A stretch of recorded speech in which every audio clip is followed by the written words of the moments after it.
Hello mga kainday! Welcome sa isa na namang chismis! At ngayon nga ay nandito ulit tayo sa Binyan dahil may nasagap na naman ang ating radar na may masarap na tindero, Bake Mac daw dito. Kaya tara, samahan niyo ako at tikman na siya.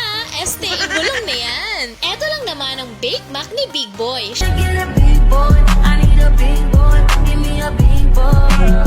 Siya nga pala si Jeffrey Proello or si Big Boy. Kahawig niya ang late action star na si John Regala at si Michael Rivero ng Ang Probinsyano. Kaya kung gusto niyo siyang makita, puntahan niyo na siya dito sa Plaza ng Binyan, katapat lang ng tindahan ng Siopaw ni Kuya Ray. Ang price ng Bake Mac niya is starting from 30 pesos sa small tub, no cheese, 60 sa with cheese, at 100 sa big tub, no with cheese.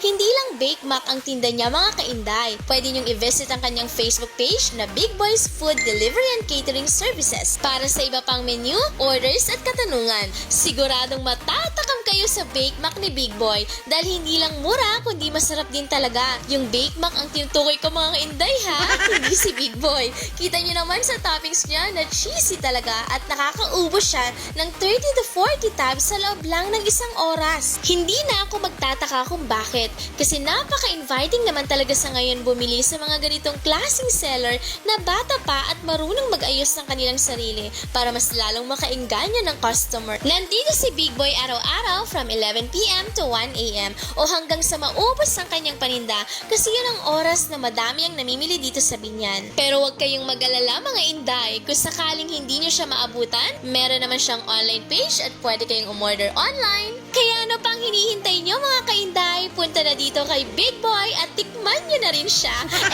Ang kanyang Bake Mac. Hanggang sa muling chismis mga inday. Salamat!